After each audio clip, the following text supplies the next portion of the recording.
according to Bobby Samini, that's Donald Sterling's attorney, there will be even more casualties as a result of the, quote, new racial standard that's been set forth by the National Basketball Association. Here's his quote. We engaged private investigators. It's no secret to anybody. I would never discuss what their findings were or anything of that nature. It wouldn't be appropriate. But what I can tell you is that my sense is that this is just the beginning. There's not a single owner in the league who doesn't have an email, a conversation, a conference call comment that by this standard that's been established by NBA Commissioner Adam Silver, that wouldn't completely taint them. Wow.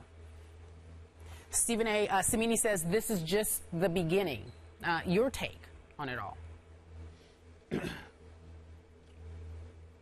I guess one could easily surmise if you have 29 white owners who are multi-millionaires, some of them being billionaires, and they're all huddled amongst themselves, that the things you hear from some of them could easily be deemed racially insensitive from time to time.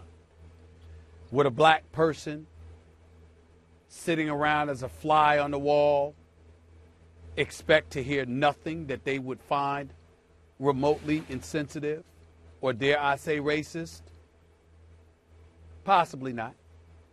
I don't think there's any question that even though I'm not going to say somebody would be as excessive as Donald Sterling was, and certainly not for the petty, ridiculous reasons that Donald Sterling was that way, one could easily say, sure, I'm quite sure I'd hear something racially insensitive. But I'm going to go back. There's a difference between being racially insensitive and racist. And I think by and large, when I look at the NBA, I think about a Mark Cuban. I think about a Peter Holt. I think about a Mickey Arison. And I talk to Mickey Arison a lot every time I see him.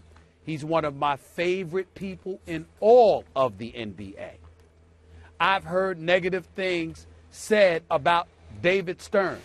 Well, how did the league, over 70% black, become a multi-billion-dollar establishment? It's because David Stern was fighting on behalf of those very black players who didn't always have the most fondest things to say about him. I think we need to be careful about wondering, oh, are there more Donald Sterlings? Let's go with the facts.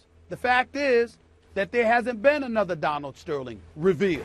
Even with Levinson's email, it's a crime to me, to Levinston, for him to be mentioned in the same breath as Donald Sterling.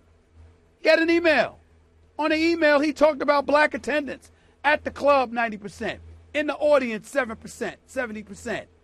He looked at that, looked at the cheerleaders. Don't happen to be any white ones. On top of it all, you're talking about white Southerners. They're in the heart of that area in Atlanta. Okay, it's a lot of them around. But they're not buying Hawk tickets. They're buying Thrashers tickets. They're showing up at the Falcons game. They're showing up at the Braves game. But they're not patronizing the Hawks product. Why is that? And to ask the question, he's being labeled a racist? Come on now. We got to be bigger than that. We just have to be. It's not perfect. I get it. And mistakes are going to be made. And things to be interpreted as racially insensitive. But Richard Lapchick talked about the grades that the NBA usually gets. It being 76% black. We see Michael Jordan as an owner. I don't see any black dudes owning an NFL team or a Major League Baseball team. Why are we talking about the NBA? They've been front runners in the world and the issues of diversity. They have globalized their brand more successfully than any sports league in North America because of diversity and because of their willingness to embrace it. Not just blacks, with Hispanics, Europeans, etc. The list goes on and on. So again, it's not perfect, and I'm quite sure we could find some things that would rub us the wrong way. But in no way should that mean that the NBA should be perceived as racist. I am not just a black man, Skip. I'm a brother and proud of it. And I'm telling you something right now. If I thought for 1 second the NBA was racist, I would not want to cover the league. I'd want no part of it. I'm with And I you. believe that I have the diverse skill sets to work I hear somewhere you, else. and I agree with you because I know you. So let's quickly look at what is this attorney for Donald Sterling's agenda and motivation here. They have an ongoing lawsuit against the NBA, and as the USA Today article points out, new evidence of similar speech offenses by other owners, and they are trying to uncover those, would only bolster their case. Which is why I do not love the blanket condemnation delivered by this attorney that every owner would have a similar speech offense if you had all of the emails and all the phone calls and all the whatever communications, that they all do it. I'm not buying that. Yeah. And I do love your differentiation between racially insensitive and racist. Two different. Maybe there would be some instances that Stephen A. Smith would sit back and say, well, that's racially insensitive. And maybe there'd be a few who'd say, that's flat out racist. But is the NBA, Right. are we to be led to believe that the NBA has 29 other racists running franchises? I'm not buying that. And you're not buying that because you know too many owners, and I have known too many owners over time.